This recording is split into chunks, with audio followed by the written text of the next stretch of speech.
All right. I'd like to welcome everybody to the second episode of the Modern Gaming Podcast with Woody and Noble. Our first one had some issues uploading, so if you haven't seen it yet, I mean, blame YouTube. It'll be up though soon, probably within the next couple days. We'll figure it out. But anyway, yeah, we're here, Valorant week, and I think how many hours of Valorant have I streamed in the last 3 days? I feel like you're probably at least up to, it's got to be at least like 30. Easy. I mean, the first day did what, 16? It was 16 first day, 10 12 yesterday. 12 yesterday? No, yeah, 12 yesterday, and then 3 today. So, math. 31. 31 lit. Yeah, and I've played a grand total of 1 game, so I'm hoping to definitely dive into it a little bit more tonight with some extra knowledge and things like that. But you know, hopefully everybody joining us live on Woody's Twitch channel to hang out, ask questions, definitely greatly appreciated. Hopefully you guys feel free to join in on the conversation, ask questions, make comments, etc., etc. We hope that YouTube will cooperate, get this episode uploaded hopefully by the end of the weekend, and then just continue to keep chugging along. But it's definitely going to be a lot of Valorant conversation tonight. Go over some of the new Overwatch updates that were announced today on top of the new hero bans that were announced, and then this whole conversation that everybody seems to start chiming in on with aim assist, and is it a legitimate argument, is it an issue, and just kind of get into that whole thing. But since you've played 31 hours worth of Valorant, what are your thoughts, likes, dislikes, any issues that you've ran into with connection or anything like that? And just no, honestly, the game's amazing. It really is. Even like people that have joined chat and have watched me play it, I've really only said good things about it. And like, even on games I didn't even know, which is like here I think was one of the most impressive things. So I've been playing with like Cass and her boyfriend Andrew for the last couple days. I had no idea they were in LA. I had no idea until a game earlier today. I had zero clue, and I was playing West Coast games that entire time. Every other game that I've like ever played, I could immediately tell whether I was playing versus East or West. Like, that's how smooth the game is. Even on 80 ping, like, I never for a moment like knew right away that I was on a West Coast server or that I lost a fight because of ping. Never felt that way ever. The game is incredibly smooth. I don't feel like I lose any fights because of game performance or anything like that. Like Nortex just said, it has very low CPU requirements. I mean, even older builds can run this game perfectly. Like, it's so good. It's such a blast to play. So refreshing to be able to play it. And I mean, even yeah, like I said, even West Coast games feel smoother than I've ever had any server. In like, I mean, even just playing East on Fortnite. It's so good. The only dislike I have, which is what Summit got mad at last night, is Raze, the new character that wasn't in alpha, and they put her in beta now. Like, she's kind of OP. She'll get nerfed though. That's like my only complaint though. I don't have anything else. Is that the character with the rocket launcher? Yes. Okay. Then yeah, I think I saw the same clip that you're referring to, where I can, like I said, I haven't played a ton of the game. I literally played one match with you at like 2:30 yesterday morning. But yeah, I can definitely have seen some conversation today on Twitter and things like that about just questioning kind of why, not necessarily her character, or I'm not sure exactly what they're calling them in Valorant, but agents, I think, is the correct term. Then not necessarily why her agent is in the game, but like why her kit is the way that it is. But you know, yeah, well, because it differs, and I like completely agree with Summit. Is just that it differs from pretty much everybody. Like, when people talk about Valorant and they talk about how it being like, if CS:GO and Overwatch had a baby, that's Valorant. It's not really like that. It's more of like, I think Jordan actually put it the best when he said that, like, if CS:GO and Overwatch had a baby, it's the cousin of that. Because like in Overwatch, ults and, like ults and everything like that are like crucial, and like for pretty much every agent in the game except Raze, no ult is like going to, I don't know. No ult is like, yeah, I'm gonna ult here and get 3 kills, or 2 kills. You know what I mean? And with hers, like most of everyone's kits are utility, trying to get yourself into a good position for a gunfight. Not, all right, I'm just gonna kill people with this ult. You know what I mean? So, in that, like with her though, that's how it is. Even her like regular abilities, where it's like throwing grenades and stuff like that, like they're meant to kill people, not really utility. So it differs from like the rest of the agents in the game. And that's why like someone's kind of pissed off, which I completely agree with. Yeah, she'll be nerfed though. Yeah, I mean, if they, from what it sounds like, if they stay true to form, and I know I've seen Valorant be extremely active on social media and Twitter, trying and actually like pretty quickly responding to, complaints and issues, and assuring that they're going to take a look at these things and look into reworks and all this kind of stuff, which is great, right? I mean, I think the entire, not only just like community from a competitive and, content creation streamer and people that, would potentially be looking to go pro if there is an esports scene that eventually blossoms from this game. It absolutely will too. But absolutely. I think that the issue that Riot and Valorant are going to face is really no different than any other competitive game with an esports scene that's come out in the last 5 years, right? I mean, it's no different than, Apex or Overwatch or, even their other super popular game, even League of Legends or anything else that you can think of, is that once the game actually goes live, right? And they start getting close to announcing these esports events and things like that. Once Valorant becomes plagued with the same issues that all these other games are currently being plagued with, it's their initial response to all of that that is going to set the tone for how successful this game can be. Well, what I can tell you from, one, I know Warzone's had a lot of problems with it recently, with pretty much having cheaters in like every single game, and this was Cass was telling me, because she got to play the alpha for the last like 3 months. Is like their anti-cheat system is top notch, and I don't think in a single game of my 30 plus hours of playing the game in the last 3 days, I don't think I've encountered a single cheater. In Warzone, it's like almost every other game. And Fortnite had it. Fortnite's pretty good with the anti-cheat though too. I mean, then again, they've been out for 3 years, so they had issues early on. But I mean, I don't know, for a closed beta to have like basically 0 issues with that is promising. But also the amount of communication that they've had on Twitter is why they're going to be successful. Yeah, like the amount of responding to top creators, responding to pro players. Like, I mean, you had a Riot guy respond to Summit last night on his tweet and stuff like that, and said they'll go over it and everything. Which, like, I also, a lot of people are like yelling at Summit for giving the game shit and everything, but like, I hope you understand, like, this is a beta. All feedback is feedback. Like, whether it's negative or good, you're supposed to give feedback.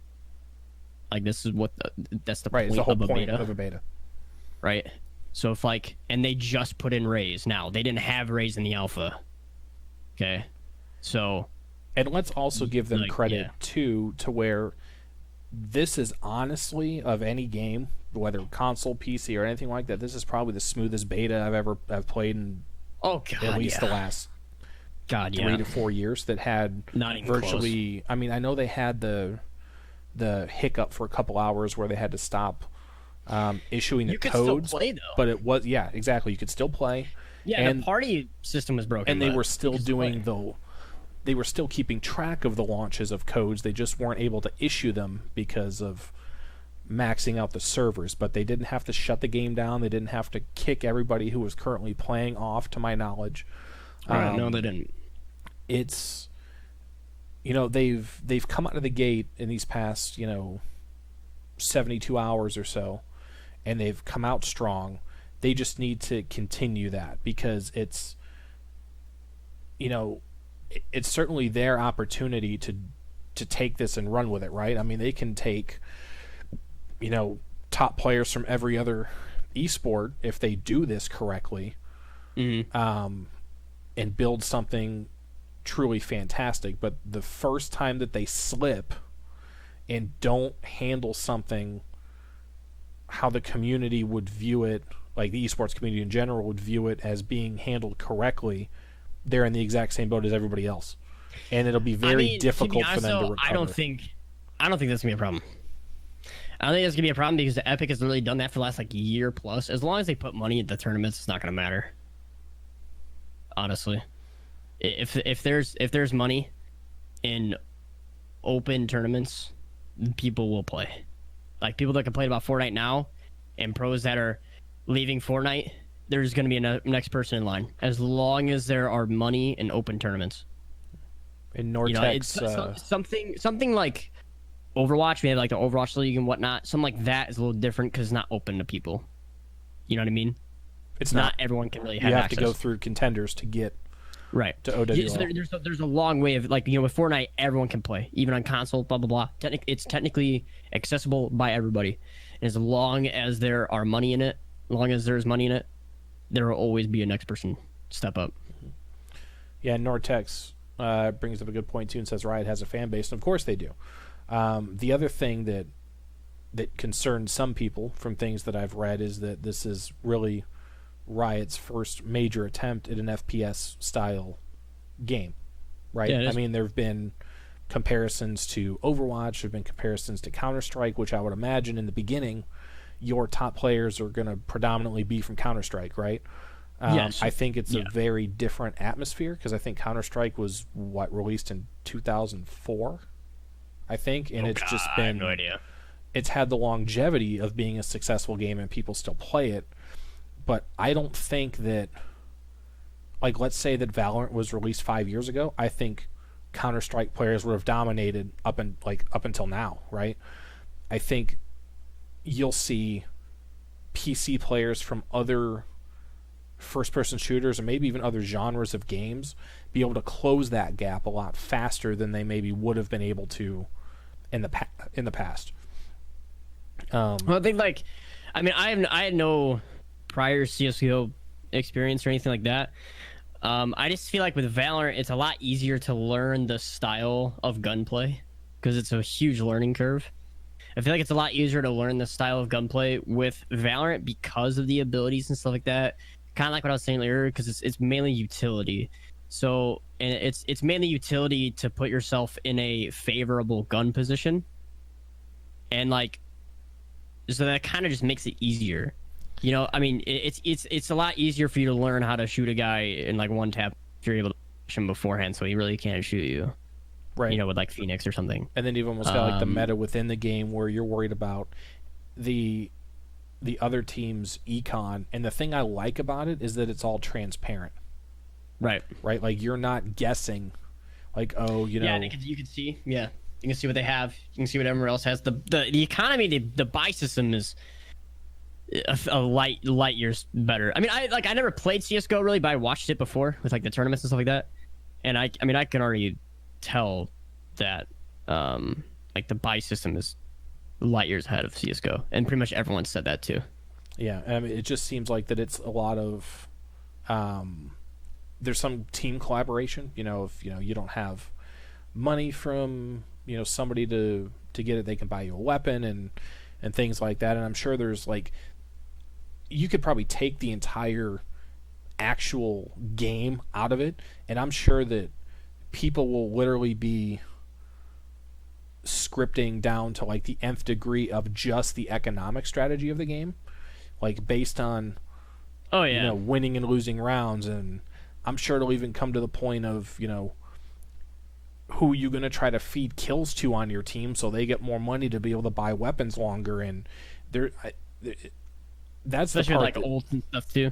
No, Right. yeah, I think like pro tournaments are gonna be so fun to watch, yeah, it's not and I just can't like wait until they happen. who's better. Because There's like the yeah, right. gunplay It's layer, 'cause- there's the positioning, there's the communication, there's the financial aspect, there's right.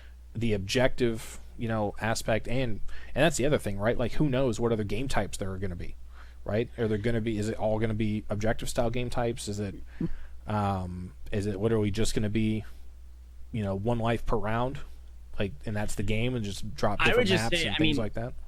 I'm just really, I mean, with CS:GO, I always thought it was pretty dull because, I mean, like all you had was aim. That was it.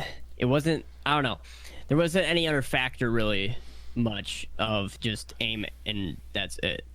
I mean, you had like smokes and flashes and whatnot, but I don't know. I think pro tournaments with Valorant is gonna be so fun to watch because like you mentioned, I mean, people, if they try to abuse a certain like agent, a certain agent's ult, if they try to like strategize around getting a certain person more orbs so they can feed their ult faster so they can use it more times, or like whatever it may be, like stuff like that, or like using abilities in certain ways. I don't know, I think it's just gonna be way more entertaining to watch, and it's gonna be like probably the biggest competitive game in the next year. Yeah, for sure. I've seen a lot of people, like, even in live chats. I'm surprised the hashtags aren't trending yet on Twitter. I don't know if I think it's just a giant misconception of how to get a beta code right, and I think Riot is getting a lot of undue flack for that, and I don't think it's their fault. I think it's literally the way they did it was perfect. Like, honestly, the way they've done this entire thing was perfect. Yeah, I don't have an issue with the way that they're releasing codes. I mean, there's really, I've seen a lot of people say, "Oh, well, how do you know people aren't getting multiple codes?" Well, from my understanding, it's IP driven, right? So they're only giving one code per IP instead of, one code per account. So, like, I couldn't sit in my house and make 10 accounts and try to get 10 codes. Like, it's impossible. It's not going to work.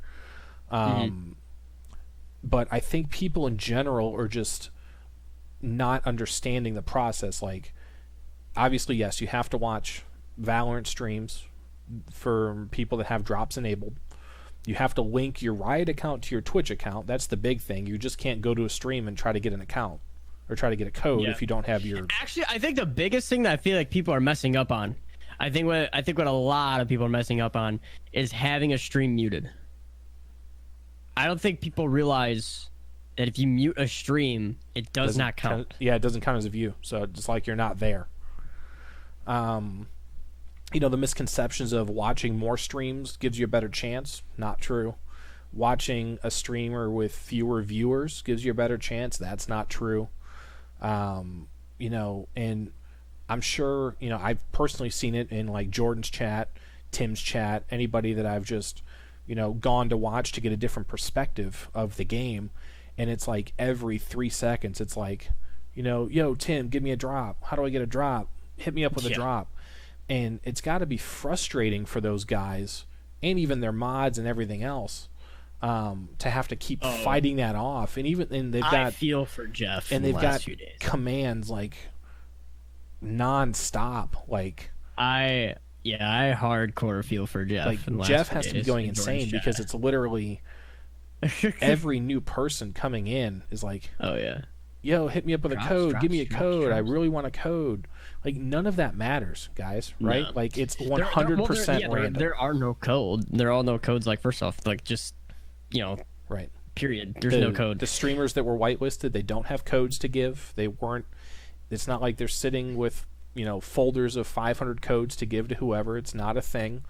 The big issue I have with the way that they're doing it, which I think Riot needs to at least kind of explore how to maybe prevent this in the future. Whether they do another closed beta or for a game in the future, or maybe just companies in general, is people that are exploiting the drops enabled for people that don't know how to properly do the research to see, oh, you really don't have them enabled. Yeah. And I know that there's been a list floating around that'll tell you who the majority of the whitelisted streamers are, but it's been gaining traction on Twitter. Apparently, Dr. Disrespect had it in his stream, I think the first 2 days, that he had drops enabled for Valorant when he didn't. Right? And I think at some point he had numbers that were close to Tim's, like well over 100K. And there's really no other way to say it other than he's trying to pull one over on the entire community that's watching his stream, hoping to get a code, because you can't tell me that if he didn't have that language of drops enabled in his stream, that he still would have pulled 100,000 viewers. I honestly don't believe that. No way. No, not at all. Not for Valorant. I don't know that anybody would have pulled the same amount of viewers if they didn't have drops enabled. And that's no disrespect at all to any of those guys. No, they wouldn't have. Well, people just wouldn't be on Twitch. If, Twitch is the only way you get the beta. So I mean, if that wasn't true, I mean, like I'd be interested to know anybody, like any big streamer who left Twitch to go to Mixer. I'd be interested to know what their viewer numbers have been since the beta launched, because I would imagine they've seen a decrease, even if they're playing the game. Oh yeah. But like Ninja, you can't get a drop by watching Ninja stream, like Ninja, right? Courage, Ninja, Shroud, Courage. Yeah, those guys mainly. Has, everybody who's familiar with FPSs knows that Shroud has god tier aim. Like, it's not even close. Like, whoever you would consider to be second in the world is like 3 tiers below how good Shroud is, right? But people aren't, at the end of the day, people aren't going to watch Shroud stream when they can go to Tim's stream and have an opportunity to get access to the game. Right. It's just not going to happen. Now, I'm sure, if Microsoft has a way to explore something like this in the future, to bring to Mixer to where everybody it's a level playing field, but it's an advantage that Twitch has over Mixer. But that just kind of rubbed me the wrong way, that somebody like Dr. Disrespect would try to do that and gain viewers. It's hardcore abusing your platform, because we talked about this before, but like if I would have done that, right? If I would just straight up lied, be like, and put in my title, oh yeah, drops enabled, guys, like 100%, I would get more viewers, no doubt about it. Especially with all the misconception going around that people with lower viewers have a better chance of getting a code. Right? No, I would 100% get more viewers. You'd have been in the hundreds. Probably, I wouldn't doubt it. At least gradually gotten there. Sure, absolutely. But it's like, okay, so for me, going from like, I don't know. I mean, it's still, obviously it's bad either way. But when you talk about in the grand scheme of things of how many people you're scamming over, for me to go from like 10 to like 100 to 200, okay. But with Dr. Disrespect going from like, 10 to 20K to well over 100 to 150K, like that many people that you're just screwing over, like, I don't know, man. It's because you're hardcore abusing that platform just to boost your numbers and just run and get like hella ad revenue. And that's the big issue. Okay, chat. For 100K viewers, okay, 100K viewers, you're on a 30-second ad. Pretty sure. God, if my math's right, you get a penny per viewer per ad, right? So you get. I'm pretty sure 30 seconds would be for 100K. Is that $100 or $10? Is it if it's a penny? Yeah, penny would be 1,000 because it's 1% of 100,000. So you just drop 2 zeros. So it'd be $1,000 for a 30-second ad. Right. Whereas if he's normally running 10K, he's only getting $100. Yeah, he's only getting $100. So he's increasing his revenue per ad tenfold. And Twitch is footing the bill, right? For him lying on his stream saying that he's got drops enabled. So if he got away with it for 2 days, even if he runs a 30-second ad once an hour, I mean, dude, Twitch probably wrote him a check for $20K. That's true. And, See the fake ninja on Twitch? I didn't know. I don't know about that. And that's where, and that part of it isn't a Riot issue, right? That's a Twitch issue, to where if they got to do something. I would think so. I mean, if he's exploiting his platform to make more money, not only off of his viewers but off of the platform itself, I would imagine, regardless of how big a streamer is, if Twitch is going to lose tens of thousands of dollars in ad revenue because somebody's cheating the system, don't think for a second that Twitch is not a business first. And they would cut him off at the knees to save themselves hundreds of thousands of dollars in ad revenue over the course of a year. Absolutely. And everybody would know, right? I mean, all of a sudden, if it's like Dr. Disrespect got banned from Twitch, here's why. Even if I'm Mixer, why would I want him on my platform? He's still going to get a deal. Either way. Unfortunately. I mean, it's one thing to act the way that he normally does and get viewers for that, but I mean, if you're openly stealing money from a company like that and exploiting it, I don't know that a tech giant like Microsoft would touch that. Here's the thing, though. And have to worry about it. Like, I kind of I respect the business side of it a little bit, though, because like, I mean, if I was in Dr. Disrespect's position, and you realize an opportunity, and you're not going to get punished for it, and that maybe that's the thing. Why wouldn't you take a grand for a 30-second ad? I mean, that he's calling why would you bluff. not? That's free cash. If they're going to write the check, right? I mean, well, yeah, they will. Because I mean, it's no secret that at least the way the community views Twitch and how they uphold their TOS, that it's basically depends on who you are, right? Oh, yeah, so I mean, if yeah. Twitch is comfortable writing a $20,000 check that he didn't earn because he lied about a stream, then by all means, go for it, Twitch. But I think just the ideology behind thinking that that's okay, because as soon as he got called out about it, he took it down. Right. Which, to me, if you didn't think there was anything wrong with it, you'd have told the guy just to... Well, Twitch definitely probably said something. Just to take a hike and say, I'm going to do what I want, what I'm going to do. And, who knows? Maybe Twitch sent him an email, or I'm sure if you're big enough... Twitch had to say something. Dr. Disrespect wouldn't give a shit about anybody on Twitter saying stuff to him. But there had to be someone from Twitch that was like, yeah, take that down, buddy. Like, personal. I would imagine once you get so high, like, somebody from Twitch is, like, emailing you or calling you or something and saying, hey, don't do that kind of deal. Yeah.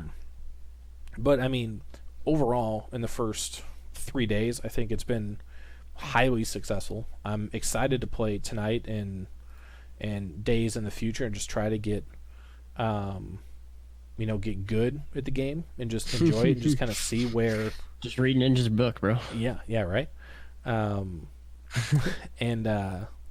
just go from there, honestly. And just have fun with it and enjoy the new experience. And that's the other thing, that, like, people are so focused on the codes. Like, take the opportunity when you're sitting in a stream for 10 hours watching the game, like, talk to people, right? Like, meet people. You're all there for the same reason. Yeah. Like, try to become a part of... That's what, okay, if anybody's complaining about not having people to play with in Valorant, like, bruh. Like, come on. You've had so many hours to talk to people in damn chats that are wanting to play the same exact game. Like, come on. Exactly. I mean, I've probably met 50, 60 new people in, Jordan's stream that are just looking for people to play with, people to vibe with, have fun, chat it up. I mean... This is the biggest opportunity for everybody across the board, right? To make friends, meet those people. As you play games with them, they'll find out that you stream, and you're literally just networking without, not obviously in the person's stream, but as you play with them, then you spread and open it. But so many people are like, man, they're so worried about, man, I've watched streams for 3 days and I can't get a code. You're looking at it the wrong way.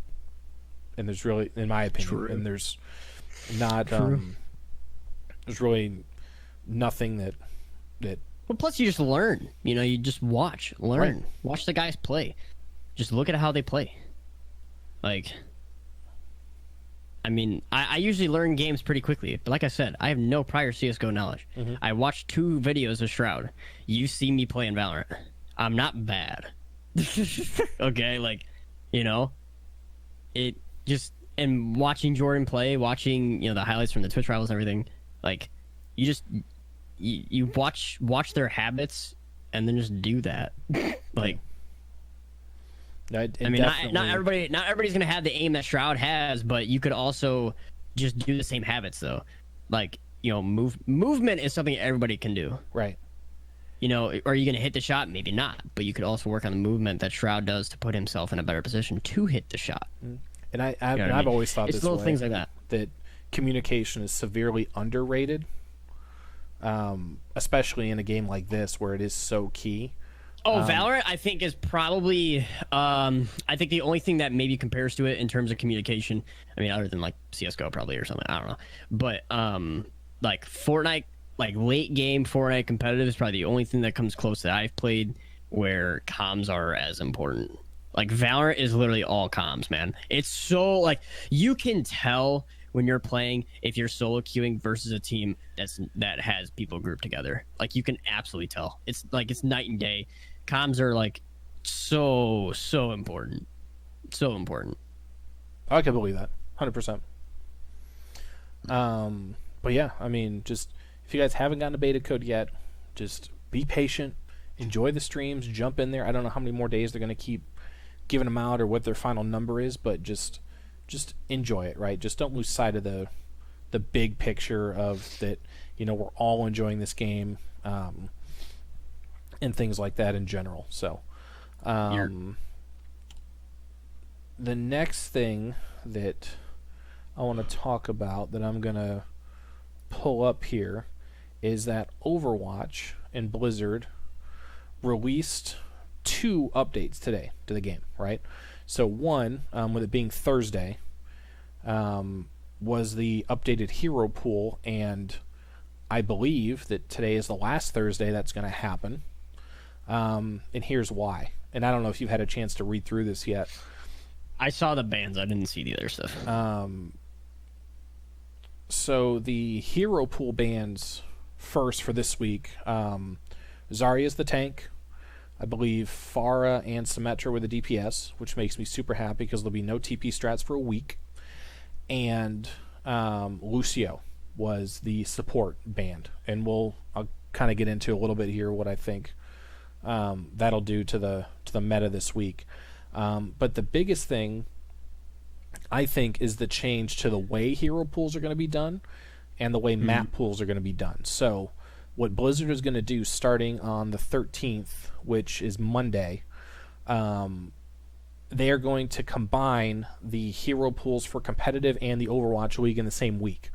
So every Sunday when they do the Overwatch show at the end of the league, they're going to do the draw live for the hero bans, and the bans will be consistent between the league and comp. So they're doing that to try to get a more consistent viewing and play experience so that you can watch the league games and then be like, oh, hey, let me try that. I think the one potential issue with that is you're not going to have a lot of time to mirror what the pros do, because if the pools change on Monday, typically the games are played over the weekend, right? So you're going to play the new meta first, and then after you've played it, you're going to watch the pros play it. Really, I think it makes sense for them to leave it on Thursdays.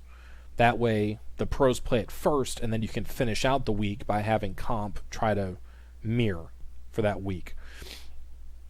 What they're going to do in weeks that the Overwatch League is off, they're going to take the hero play percentage rates from high-level play in the comp ladder, and then they're going to make the bans based off that for any weeks that the league is off.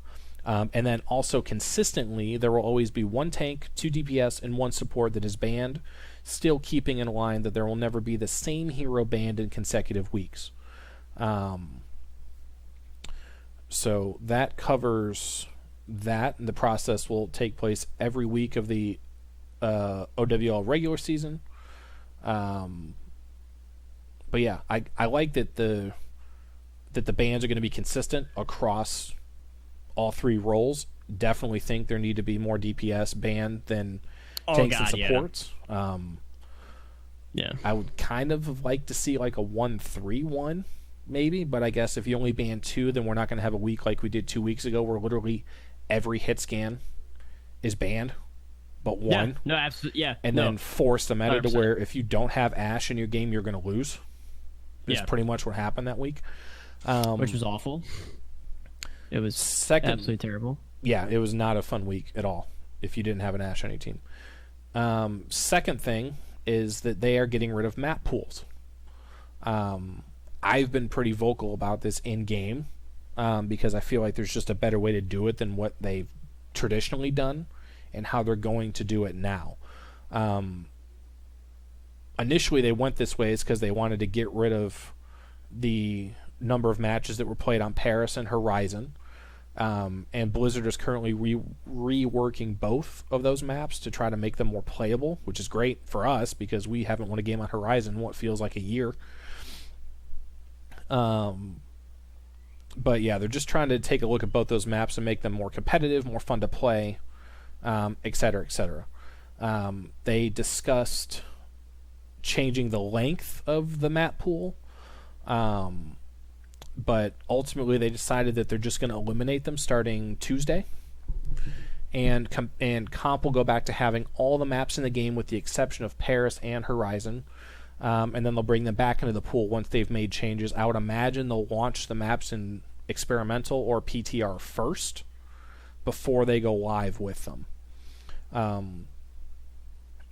My biggest issue with the map pool is that I either A, wish that they would let the community vote every season. There should be a voting system, before every game. Across the board. Or, like you said, there needs to be an in-game system where, like, after you pick your heroes, you vote on what map you're going to play. Like, so you get your 40 seconds to start, you pick your hero, and then, like, in the top right-hand corner, you get to pick between 2 maps or a random map. And then once they calculate all the votes, you drop in on the map. Or if it has to load in and then you go, whatever the situation is. I would be much more of a fan of that because that's the truest form of representation that Blizzard's going to get for what maps have issues, right? Like if literally nobody votes to play, let's just say Anubis, for example, which I haven't missed at all this season, then you know that the community hates that map. And you can start to get feedback as to why. And then you either fix the map or you get rid of it because nobody wants to play it. The other thing you could do is what they used to do in StarCraft, where you would have a setting on your browser, and every player would have it, where they'd give you all the maps, and then you could veto a certain percentage of them literally whenever you want.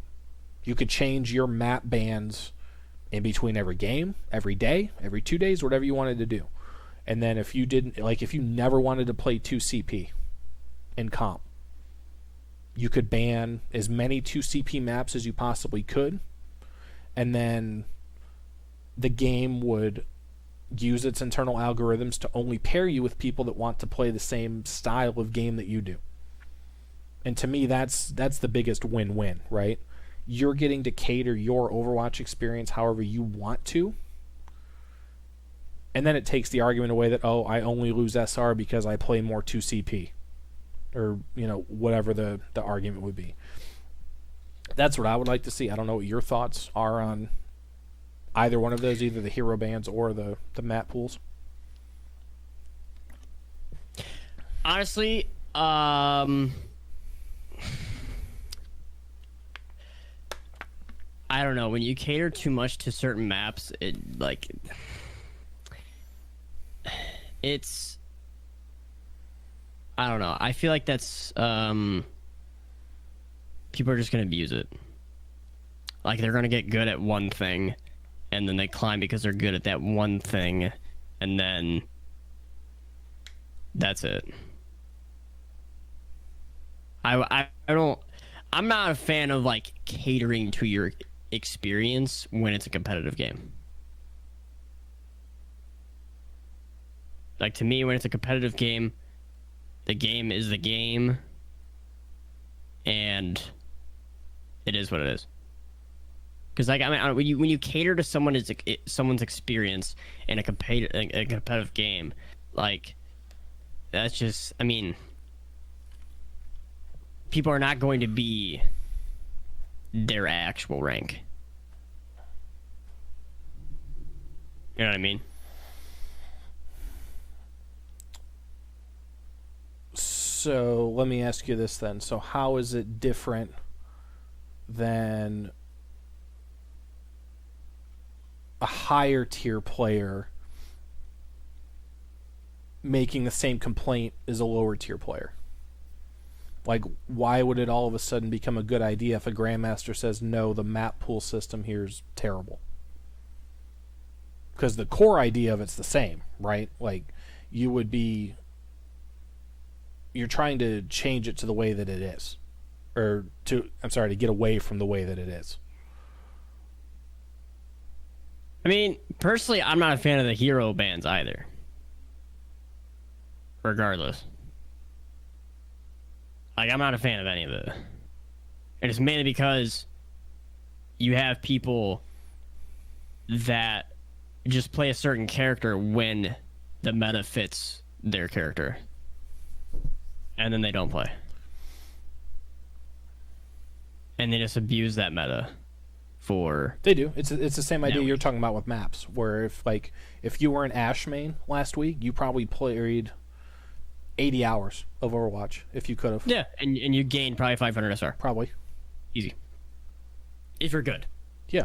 Yeah, if you got a good shot. If you're a good Ashe, you gained 500 SR. No question. Yeah, and if you had a Mercy pocket, you probably gained like 800. Yeah. Because that's just how it was, right? I'd be more inclined to... me, hero bans are just a lazy way of trying to balance a meta. And especially when they say, like, we didn't want to change metas with the hero bans, when that's literally what they're doing every single week. There's a new meta. It is. Yeah, because, like, now... To me, it's just them being lazy that they can't actually balance each hero. Because now, starting tonight, what I imagine happening, assuming that I run games tonight, is... So you've got no Zarya, right? So Ryan Zarya completely out of the picture. Symmetra, which was really one of the few things you could use to counter double shield with the beam, because she can charge her beam off of shields. Mm-hmm. I could very easily see a ton of people going either Ryan Orisa or Ryan Sig. Probably could be Ryan Sig, Ryan Hog. I feel like a lot of this. I see a ton of pirate ship comps on payload maps, double shield with a Bastion. Because all I know is that for junk, I'm gonna have a field day, because I can spam nades and have it never be a problem because there's no Zarya. Yeah, that's true. Yeah, same thing with Ashe with the dynamite, right?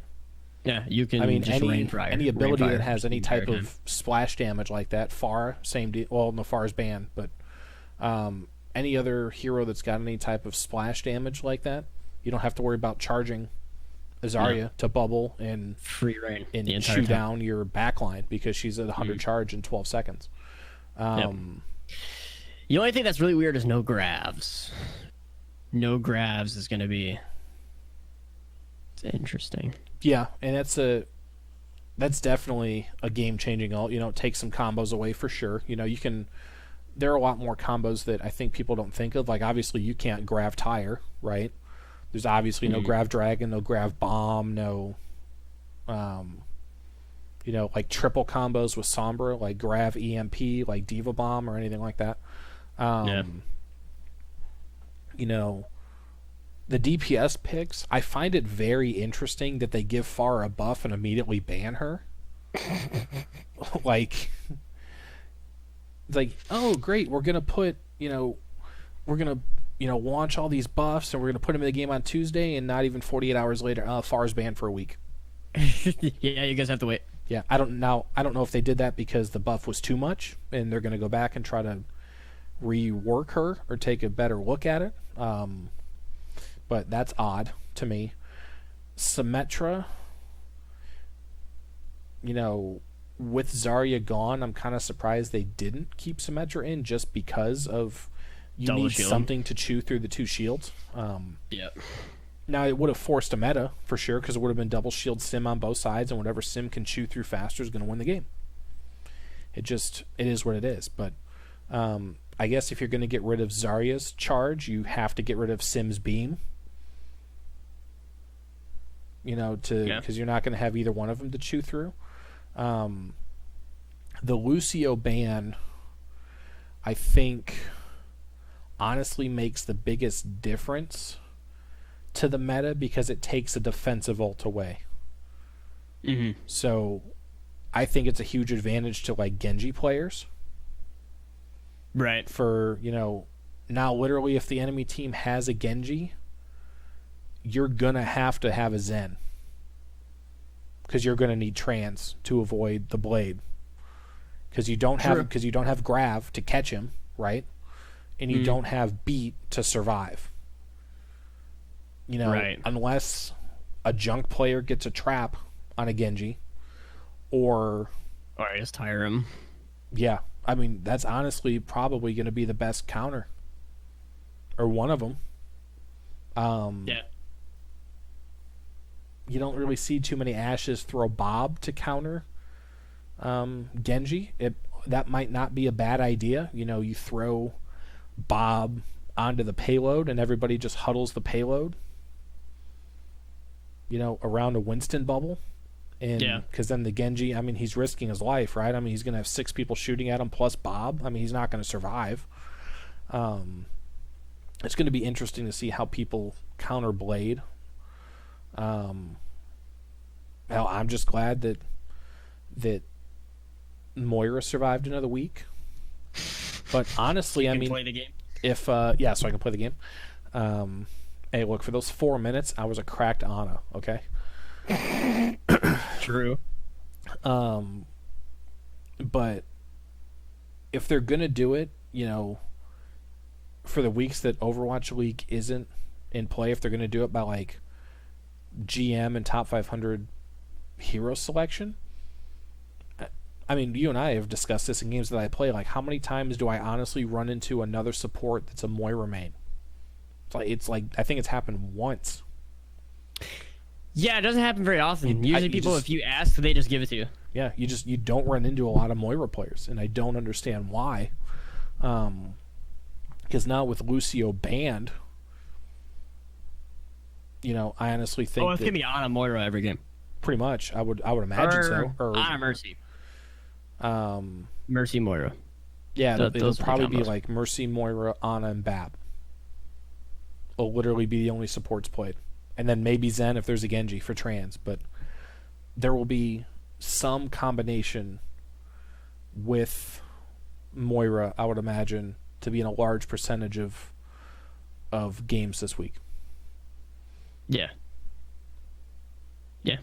I think you're because especially if you have a double shield, you're going to need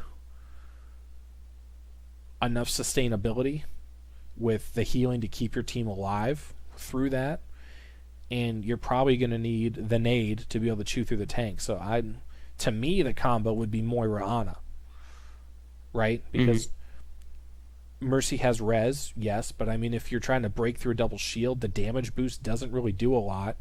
You don't have Pharah in the sky to break the double shield. So you're pretty limited on what you can do to get behind it, short of having a Sombra to EMP one of the shields or to hack one of the shields. But I don't know. I mean, it's definitely going to be interesting. I'm excited to see what it what happens. I think normally it takes a couple days to kind of let the meta settle in. So I'd say probably by Saturday or Sunday, you'll get a pretty good idea of what the rest of the week's going to show. I just don't know if they're planning to change again on Monday or not. So I don't know if we're going to get like a 3-day meta and then they're going to change again on Monday. Mm-hmm. And then they also announced that Echo will be launched into the game on Tuesday. So all of you DPS players, enjoy your 15-minute queue times. Because literally everybody's going to be playing Echo. So, when Season 22 comes around, it's going to take you guys like 6 hours to do your placements. So True. Just make sure. Wait, when is the new season? I'm honestly not. I'm not sure. I can check real quick because I have my browser up.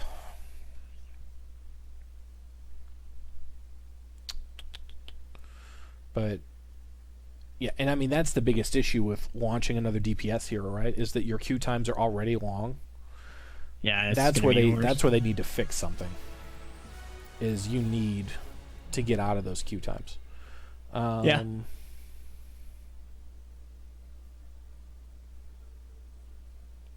And I mean, it just is what it is. I accept my queue times. The season I've accepted it at this point. The season will end in 27 days. So today is the 9th. Oh, that's a long time. So we got to like the first week in May-ish. Hmm. So yeah, we've got like another 4 or 5 metas to get through the season. Easy.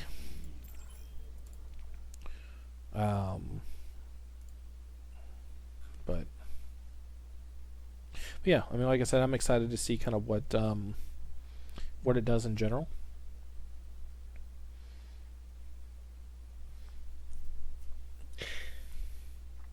Yeah, I don't know. I mean, I feel like this week actually won't be that bad to play. I don't think so. I mean, I think there's enough cheese that they get rid of just with Sim alone, right? Just the fact that there's literally no TP strats all week. It does bring back the double sniper with Hanzo Widow, and a couple other things. You honestly don't really see too many Zaryas running without a Reinhardt, so that doesn't, other than getting rid of like the most stale tank meta the game has, and just pick Rein Zarya. But yeah, I mean, I'm excited. I definitely think, especially with, the way you normally run Junkrat, where you can, like you said, literally just, well, here's a shield break, just spam just free nade, no problem. I think, I think players such as yourself should have a pretty decent week for sure. Oh yeah, it'll be a field day. The last thing I want to get into before we shamelessly plug ourselves and our YouTube channel and everything else, is this idea of aim assist, right? I've seen it's definitely most prevalent, at least right now. It sounds like in Warzone, and I actually saw a clip, and I don't know. I wonder if I can find it on Twitter. I might be able to because I commented on it earlier. And I don't know if you've...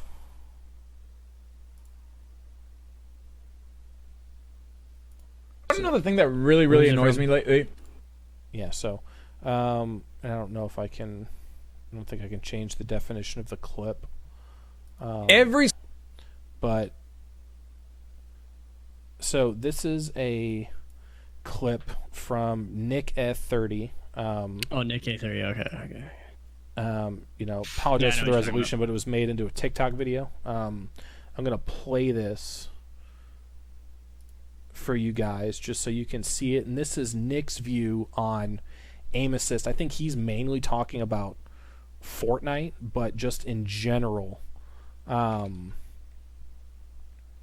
kind of his view just on aim assist overall. So I'm going to let this play here. Yeah, okay, you want to know the thing that really, really annoys me lately? Every single person that dies in this game now defaults to saying, oh my god, it was aim assist.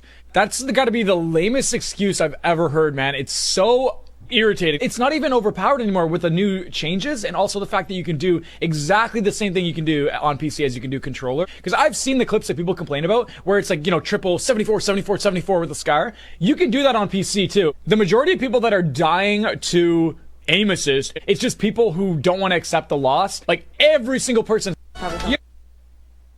It looks like it goes on for a little bit more, but it got cut off. Yeah, there's a longer one on Twitter that I'm playing. But just, you know, personally, I agree with him. Not even just from a Fortnite standpoint. I think in general, it's actually kind of sad that this is kind of where games have gotten to at this point. That he's 100% correct. That people refuse to admit that, you know, let's take a step back and realize, okay, I'm not the best in the world at this game. Even if I was, I'm not going to win every single time.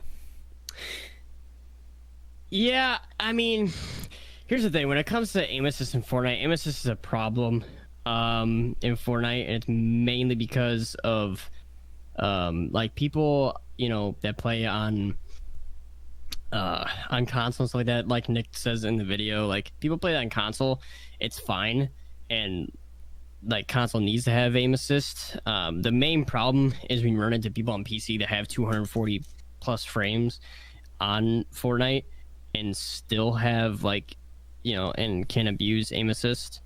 Like that's where it becomes an issue, and it is overpowered and it needs to be reworked. How much people complain about it is insane, but it is a problem. Yeah, I mean, I obviously don't really play a ton of Fortnite, right? But it, like, to me, I don't default. This is just me personally. You know, somebody who's played in large scale tournaments and things like that, and have played on LAN and all that different kind of stuff. If you're going to point to the reason that you lost a fight or the reason that you lost a game was because of aim assist or ping or something other than your individual skill at the game, I think that's the problem, right? Like, you're not the type of person that in general is going to get better at the game because you're not allowing yourself to. You're immediately looking for, that's not my fault, he cheated, if he didn't have aim assist I'd have won the fight, you know, et cetera, et cetera, et cetera. You know, now this whole hacking thing that's going on in Warzone, that's like apples and oranges, right? Because you're legitimately cheating in the game at that point. But I think the same kind of thing and the same argument could be said to where I'm a decent player, I'm a top streamer, I died in Warzone, boom, you're hacking. Like, there's no other knee-jerk reaction that goes into their mind other than, I got screwed. Yeah. I mean, and this isn't me, you know, trying to flame anybody or anything like that, but there's been a lot of conversation around, you know, Ninja lately. Some of it's around Warzone. You know, when is the last time, and this is just a legitimate question, like I said, I'm not here to flame Ninja, I'm not here to throw him under the bus or anything, but legitimately, when's the last time that you've seen a clip or watched his stream or anything like that where he's died in a game that he's legitimately taken it? Or, I mean, it happens every day. Or any other... Every day. Literally every day. People just take things from Ninja. They take the one clip from an 8-hour stream, and that's all they post. That's fair. People just try to take literally everything that Ninja says into the most negative way possible because he's a ninja. Simple as that. I mean, it happens every day. You know. It just, yeah, no, I mean, I think it's a double-edged sword, right? Like, on one hand, that argument holds more clout if it's legitimate when it's coming from a top streamer or a top player. Like, let's be honest, when it comes to Warzone, whatever Nadeshot says goes, right? Like, if he goes to Infinity Ward or he goes to the developer or something like that and he's talking about legitimate changes that need to be made in the game, it's because he's been around Call of Duty for a decade. Right? You know, it's... To me, like, somebody like Nadeshot has almost made Call of Duty popular from a competitive level. Like, they've almost benefited mutually from each other, right? Oh, sure, yeah. More so than, like, a top streamer on Fortnite having that same relationship.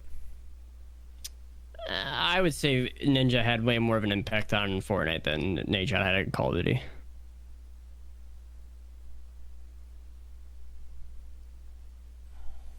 Probably by a landslide, actually. I would disagree. Only for the simple fact that Nadeshot was at the top of the game for so long with Optic. So long. And he was one of the best players in the game. Not to say that Ninja's not, or that he wasn't, you know, at the peak of it. But when you look at, like, if we're gonna make the argument and compare that, you know, Ninja's helped Fortnite be just as successful as Nadeshot did to Call of Duty and vice versa. Like, if you look at their individual stats based on both games, even if you just put it over the same period, like the first 2 years, 3 years, whatever it was, Nadeshot is widely more successful. In Call I of would Duty, disagree with that entirely. From a tournament earnings standpoint? I mean, Ninja probably, yeah. Ninja gets more Fortnite views because Fortnite now is certainly more popular and more widely known than Call of Duty competitive was 10 years ago. But if you look at Ninja's competitive tournament earnings in Fortnite versus Nadeshot's Call of Duty career, it's not... I mean, sure, but Ninja had way more of an impact on the game than Nadeshot ever did on Call of Duty. Like, in terms of just a popularity standpoint, like making the game bigger. Well, popularity, yeah, because, I mean, you're not going to... I mean, Ninja had an entire tournament built around him and killing him and beating him. They had an entire event around him. I think there's been a very large resurgence around Nadeshot, and Nadeshot even said so himself on Twitter. He's like, I've had more fun streaming the last month than I ever have in my entire life with Warzone. I mean, like, 6-figure viewer numbers and all different kinds of stuff. I think that, you know, had, like, let's say Warzone came out 2 years ago, right? Like, right at the height of, like, Ninja's Fortnite popularity, I'd 100% agree with you. I would say that Ninja would have meant more to Fortnite than Nadeshot would have meant to Warzone. But I think that, like, right now, plus I think 2 years ago Fortnite was a lot more playable, right? And I think you'd agree with that. Mm-hmm. That it was probably almost at the peak of where the game was. Whereas, you know, obviously Warzone right now is played with cheaters and aim assist, the aim assist argument in Warzone just seems to be that most players agree that it exists or that it should exist, like you said, but not. I guess it's at 100%. When I guess they want it scaled back to like 80 or 90 to try to balance it better. I just watch a lot of Warzone. I haven't had the chance to play it yet, but people, and I'm sure you've seen it, like in Valorant, right? You were saying something yesterday about people commenting about, oh, you must be an Overwatch player because you're bad at the game, right? Like, you don't have that issue in Overwatch, mainly because there's no crossplay, primarily. But very rarely, I don't even know if ever, in the 3 years that I've played the game, could I say that I've ran into an aimbot on Overwatch, or I've ran into any type of like legitimate cheater, not a smurf who's good enough to hit shots like Kefri or anything like that, but I don't think I've ran into a legitimate cheating issue since I've been an Overwatch player.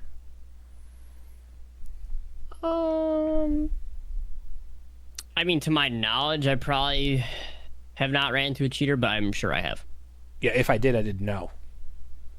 I guess might be the better way to say it, but because I've definitely ran into some sketchy plays before, for sure.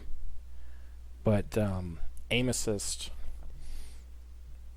for sure, I think definitely is a hot topic across several games. Like I said, I would agree 100% with Nick's viewpoint on that it's kind of a knee-jerk reaction. And to your point, too, where people just kind of look to pluck those clips out of, high-profile streamers and say, oh, boom, look, here's another complaint about, this or... I mean, here's the thing. If people could complain about Ninja complaining about it, like, once or, like, have a clip or whatever, but pros literally complain about it every single day. Literally, like, every single tweet is about aim assist. It's, like, every single one. Like, Ninja really only started to be a lot more public about complaining about aim assist within, like, probably the last few weeks or so. The last, like, month. Like, pros have been literally complaining about it for like, 2 years. So, I don't know. I mean, it's a problem. People don't, do people blame it way more than they should? Absolutely. But it's not like it's not an issue, though. I don't know. I think to some extent it is an issue. I just think that if people focus on it being the only issue, like, in a perfect world, right? Call of Duty and Fortnite and every other game that have this issue, boom, they either shut it off or, probably the only way to get rid of it on Fortnite would be to eliminate crossplay, right? And just let the aim assist people on console play against each other, and whatever aim assist you have on PC, you play against each other. Right. If you did that, and let's say you're on PC, you take that excuse away, and you're that average player that was blaming aim assist before, and now what are you going to blame? Because you're not going to blame yourself. I mean, let's be honest, right? You're not going to be a 16-year-old kid playing Fortnite, console versus console players, and be like, oh, I lost to aim assist. Like, y'all have aim assist because you're playing on the same platform. So what is it? Is he turbo building where you lag? Like, I just don't know that regardless of where the problem is, that the line of excuses ever stops and comes back to, I just need to be a better player. I think that's ultimately where it needs to be.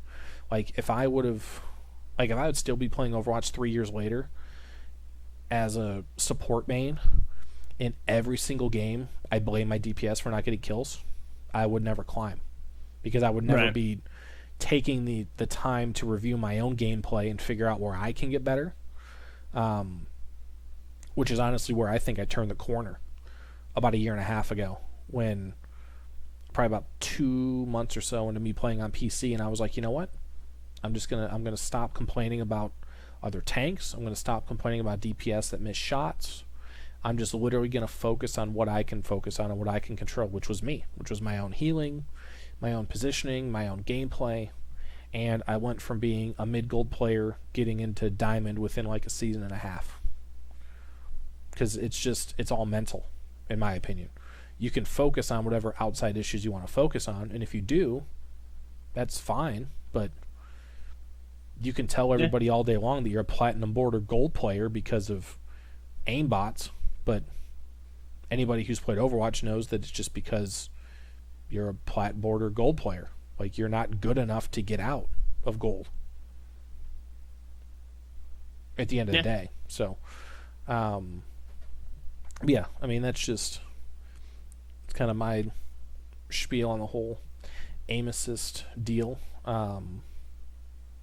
So, like I said, guys, what I want to do is just briefly kind of pull up. It might be a little hard to see when we pop this up on YouTube or anybody that, you know, goes back and views it, but the names of our videos and everything like that. I know we're going to try to get the first episode of the podcast up. The name of our channel is Modern Gaming. It's kind of a purple MG logo. I'm actually... Are links enabled in your stream or no? Yeah, you're good. There's the link to our channel to be able to like and subscribe. Like I said, I know we're going to try to get the first episode of the podcast up there and try to get episode 2. I know Woody's got plans to put, you know, some, like, I think he said full gameplay videos, right? And you're going to keep like your clips and other stuff on your personal YouTube channel and TikTok and things like that. So Woody's going to kind of separate his own content. So you guys are going to have a ton of stuff coming from him. My contributions to the channel, at least for right now, where did my stuff go? There it is. At least for right now, we're primarily probably going to be Overwatch videos. I do plan to get into some Mario Maker stuff. I would eventually, you know, once I get moved into the new house and get everything set back up the way I had it, where I have my console set up, definitely want to get into some single player walkthroughs of some games and upload all those parts and some things like that, and just keep trying to grow the channel. So we've got 3 videos up there right now. Hopefully we get these podcasts up. That'll give us 5. And just keep plugging away day by day. You know, I'm gonna, assuming I'm not a complete bot at Valorant, you know, if I you know, get lucky enough and just pop off at some point, we'll get some stuff rolling in there. But yeah, please go like, subscribe, check us out. You know, we're going to continue to do these live streams of the podcast episodes from Woody's Twitch. I'll be doing the same thing once I can get mine set back up here in a couple months, since I got delayed probably by about at least 6 weeks getting into the new house. So but yeah, you know, please continue to check us out, support us. Literally, even like 1 subscriber a day is huge, because it just shows that people are continuing to support. Like, I woke up this morning and I think the first 2 videos I'd posted had like 31 views, and I was like taken aback that I had that many, because I'll be honest, like when I put them up there, I was like, man, if I could get like 5 views between 2 of them, I'd have been happy. So definitely appreciate anybody who's come, whether on Twitter or YouTube or however you found us. Definitely appreciate that. And we're going to keep busting these episodes out. Hopefully we're going to be able to have a guest next Thursday. I'm thinking we will. I don't think we quite know who that's going to be. I think we're still trying to nail that down, but I would definitely like to. We're going to pop that bubble eventually, so Absolutely.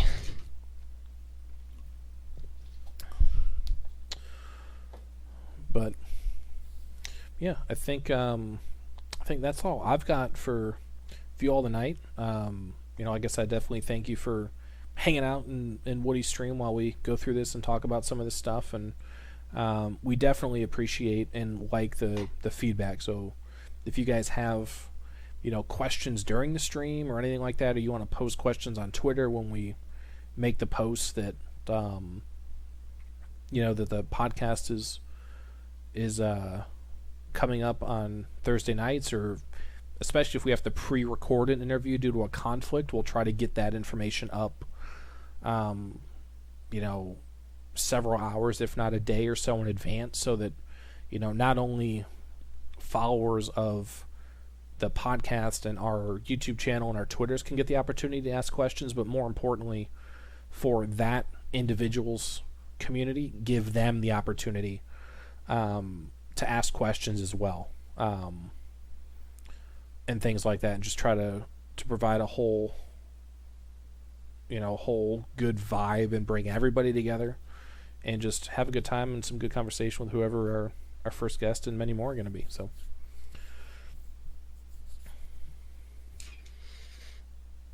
yeah, I mean, that sounded pretty good. I got nothing. So I think Woody's probably going to go keep beasting in Valorant. I will. Yes, I'm going to continue playing Valorant for the rest of my life. You heard it here first, folks. So, Valorant Pro 100 Thieves 2022. Imagine 2022. Yeah, just remember, you guys were here when he announced it. Valorant for the rest of his life. That's true. Somebody clip that, and he'll be able to go back and look at it and be like, see, I told y'all 2 years ago, playing for the rest of my life. Imagine. Nonstop. Make this man's dreams come true, guys. But like I said, that's all I've got. I appreciate you guys hanging out. Noble here is going to pass it back off to Woody to finish us out. I hope you guys have a great night. Enjoy Valorant. If you haven't gotten a key yet, hang in there. Stay positive. Meet people in chats. Please make friends. It'll make the game a lot more fun. It really would. Add us. You can carry me. It's fine. It doesn't bother me at all. I'm terrible right now. Probably want to play with Woody. He can actually get kills. So, but yeah, I'm going to pass off to Woody. Have a great night, guys. And I will see you guys next week. See you guys. All right, boom. Easy.